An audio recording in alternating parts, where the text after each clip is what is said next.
दोस्तों, अगर आप एक खुद क्रिएटिव इंसान हैं तो आपको पता होगा कि क्रिएटिविटी खुद में एक बहुत बड़ा जादू है। तो दोस्तों, यह किताब क्रिएटिव लोगों के लिए है। इसमें लेखिका ने क्रिएटिविटी के मार्ग में आने वाली बाधाओं के बारे में इस किताब में लिखा है और साथ में यह भी बताया गया है कि इन बाधाओं को कैसे दूर किया जा सकता है। इससे आर्टिस्ट अपनी जिंदगी में बहुत बड़े बड़े कीर्तिमान स्थापित कर सकता है। तो दोस्तों, चलिए शुरुआत करते हैं बिग मैजिक इस किताब का सारांश। दोस्तों, अगर आप नए हैं चैनल पर तो सब्सक्राइब जरूर कर ले। चलिए शुरुआत करते हैं।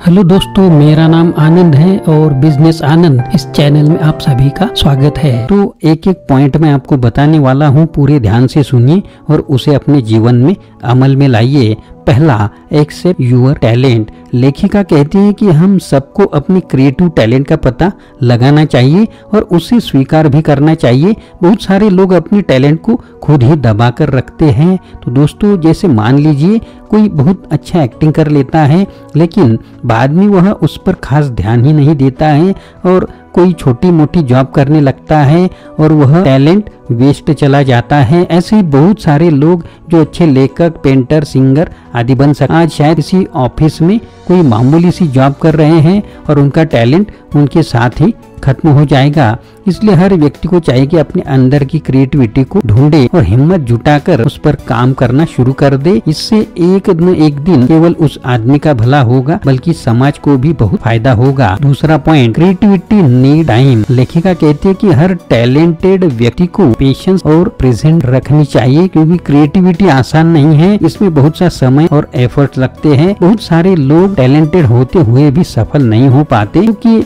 उनमें पेशेंस नहीं होता है। जरा सी असफलता मिलने पर, जरा सा क्रिटिसिज्म होते ही वे एफर्ट करना छोड़ देते हैं, फिर कोई जॉब ढूंढकर कंफर्ट जोन में जीने लग जाते हैं। इससे उनके टैलेंट की मृत्यु हो जाती है। इसलिए हमें बहुत ही हिम्मत वाला बनना चाहिए। बहुत सारे लोग थोड़े दिन में तो अपने टैलेंट पर काम करते हैं और जब देखते हैं कि कोई पैसा नहीं मिल रहा है तो उसे छोड़ देते हैं। लेकिन दोस्तों, लेखिका कहती है कि किसी भी टैलेंट को डेवलप होने में काफी समय लग जाता है।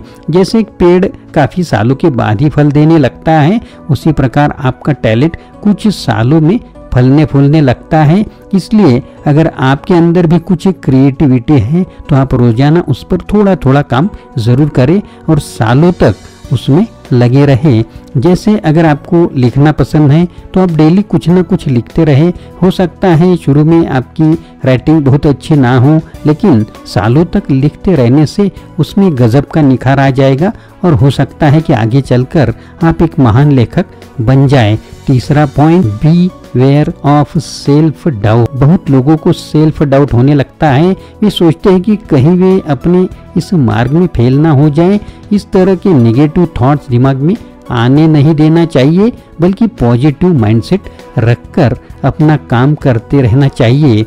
चौथा पॉइंट, फेल्योर इनहेंस क्रिएटिविटी। साथ ही फेल्योर से डरना भी नहीं चाहिए। फेल्योर अंदर से मजबूत बनाता है और यह क्रिएटिविटी की खुराक है। आपके दुख तकलीफ ही कविता, पेंटिंग, ब्लॉग पोस्ट या वीडियो बनकर प्रोडक्ट आदि में ढल जाते हैं। इसलिए फेल हो भी जाए तो खुश रहिए, उनसे कुछ न कुछ सीखते रहिए क्योंकि उस फेल्योर ने आपको इतना कुछ सिखा दिया होगा जो स्कूल और कॉलेज में आप नहीं सीख पाते क्योंकि ये लाइफ असली सीख देती है। ऐसे अनुभव ही आपकी क्रिएटिविटी को 10 गुना बढ़ाते हैं।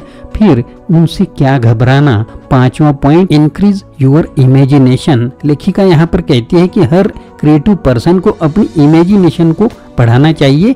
इसके लिए आपको हर दिन कुछ ना कुछ डायरी में लिखते रहना चाहिए क्योंकि जब हम लिखते हैं तो उससे हमें इमेजिन करने में मदद मिलती है। बहुत सारे लोग डायरी नहीं लिखते हैं, उनके दिमाग में तरह तरह के विचार घूमते रहते हैं और उन विचारों को वे पकड़ नहीं पाते, वे कहीं खो जाते हैं। इसलिए अगर आप डायरी में लिखते रहें तो आपको साफ साफ नजर आएगा कि अच्छे विचार कौन से हैं और उनसे आप क्या क्रिएटिव बना सकते हैं। लेकिन अगर थॉट दिमाग में ही रहेंगे तो वहाँ सब कुछ खिचड़ी बना रहता है और कुछ ही दिनों में वह सब गायब भी हो सकता है, कुछ भी क्लियर नजर नहीं आता है। इसलिए आप आइडियाज को डायरी में लिखने की आदत बना लीजिए। छठवां point, become a risk taker. लेखिका कहती है कि लोगों को कैलकुलेटेड रिस्क लेने की आदत डालनी चाहिए, साथ ही उन्हें बदलाव के लिए भी तैयार रहना चाहिए। मान लीजिए आपने किसी फिल्म की कहानी लिखी है और किसी प्रोड्यूसर को दिखाई, हो सकता है कि वह उसे क्रिटिसाइज करे और उसमें चेंजेस करने के लिए कहे, तो इसके लिए आपको तैयार रहना होगा। 7वां पॉइंट, बी ब्रॉड माइंडसेट। बहुत सारे लेखक इसे दिल पर ले लेते हैं और अपनी कहानी भी पैरवी करने लगते हैं और उसे अच्छा बोलने लगते हैं, लेकिन हो सकता है वह कमर्शियल तौर पर फायदेमंद न हो। इसलिए आपको कहानी में बदलाव करने के लिए तैयार रहना चाहिए, क्योंकि कई बार सिर्फ फिलॉसफी से ही पेट नहीं भरता है, कई बार हमें ज़रूरी चेंजेस भी करने पड़ते हैं, इसलिए इन सब के लिए भी तैयार रहे। 8वां point, be prepared for unpredictability. जिंदगी में बड़ी बड़ी एक्सपीरियंस तो रखनी ही चाहिए, लेकिन अगर वे पूरी ना हो तो गम नहीं करना चाहिए।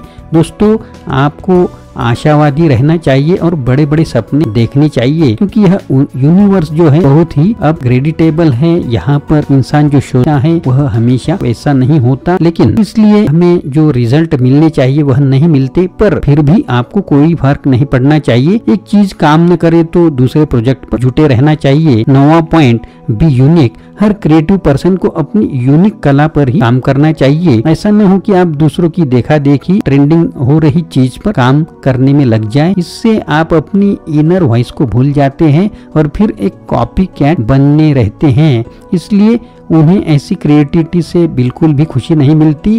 वे दूसरों की जेरॉक्स कॉपी बन चुके होते हैं और अपना अस्तित्व ही खो देते हैं। जिस तरह नदी समंदर में मिलते ही अपना अस्तित्व खो देती है, इसलिए दूसरों को ना देखें, बल्कि आपको जो पसंद है उस पर ही कार्य करें और अपने ढंग से अपनी क्रिएटिविटी के हिसाब से ही काम करें। आप अपनी कहानी खुद लिखें, क्योंकि हर व्यक्ति यूनिक है, इसलिए उसके जीवन की कहानी भी यूनिक ही होनी चाहिए। 10वां पॉइंट, नेटवर्क। बहुत बार क्रिएटिव लोगों को दूसरों से भी नेटवर्किंग करनी पड़ सकती है, इसलिए अपने आप को ब्रॉड माइंडेड बनाएं और दूसरों की खामियों पर ध्यान न देकर उनकी खूबियों पर भी ध्यान दें। जैसे अगर आप एक लेखक हैं और किसी फिल्म की स्क्रिप्ट लिख रहे हैं, तो आपको डायरेक्टर के इनपुट्स लेने होंगे और उनके मुताबिक चेंजेस भी करने होंगे। अगर आप अपनी जिद पर अड़े रहेंगे तो आपको वे दोबारा चांस नहीं देंगे। इसलिए फ्लेक्सिबल रहिए, लेकिन इसका मतलब यह नहीं है कि उनकी गलती या गलत बातों पर भी आप कॉम्प्रोमाइज करने लगे। 11वां point, deal with creative block. कई बार क्रिएटिव लोगों को क्रिएटिव ब्लॉक का सामना करना पड़ता है। ऐसा लगता है कि सारे आइडियाज और सारी इंस्पायरेशन ही खत्म हो गई है। तो इसके लिए लेखिका ने यहाँ कहा है कि ऐसा होने पर घबराने की बिल्कुल भी जरूरत नहीं है। आप बस 1-2 महीने की ब्रेक ले सकते हैं और उस समय आप अपने दूसरे किसी टैलेंट पर भी काम कर सकते हैं। जैसे अगर आप लेखक हैं और आपको कुछ भी लिखने का आइडिया नहीं आ रहा है, तो ब्रेक लेकर गार्डनिंग कर सकते हैं या जो भी आपकी हॉबी हो वह आप कर सकते हैं। आप देखेंगे कि धीरे धीरे आपका क्रिएटिव ब्लॉक हट गया है और आपका दिमाग में अलग अलग आइडियाज आने लगते हैं। मनुष्य का दिमाग ऐसे ही काम करता है, एक काम करते करते वह बोर हो जाता है और फिर आपको आइडिया देना बंद कर देता है। इसलिए आप उसे रेस्ट देते रहें। आप देखेंगे कि जब ब्रेन पूरी तरह से रेस्ट कर लेता है तो उसे नए नए आइडियाज आने लगते हैं। 12वां पॉइंट, फाइंड इंस्पायरेशंस। क्रिएटिव लोगों के लिए इंस्पायरेशन बहुत मायने रखती है। प्रेरणा कहीं से भी आ सकती है। आप तरह तरह की किताबें पढ़ सकते हैं, आप मोटिवेशनल वीडियो देख सकते हैं, न्यूज़पेपर में डेली न्यूज़ पढ़िए, उनसे भी नए आइडियाज़ की इंस्पिरेशन मिल जाती है। इसके अलावा देश विदेश में यात्रा भी कर सकते हैं, इससे भी आपको नई नई इंस्पिरेशन मिलती रहती है। 13वां पॉइंट, रिजेक्शंस और आर ओके। लेखिका कहती है कि कभी भी रिजेक्शन से हताश नहीं होना चाहिए, बल्कि आपको 1 नहीं 1000 रिजेक्शन का सामना करना पड़े तो भी तैयार रहना चाहिए। अगर आपको कोई नो बोलता है तो आप सिर्फ मुस्कुराकर उसे थैंक यू बोलिए और किसी अन्य व्यक्ति से मिलने चले जाइए। आप यह सोच सकते हैं कि क्या आपको दूसरों की हर चीज पसंद आती है? नहीं ना, तो उसी तरह से दूसरी नहीं तो दूसरे भी आपकी हर चीज को पसंद नहीं करेंगे। 14वां पॉइंट, बाउंस बैक।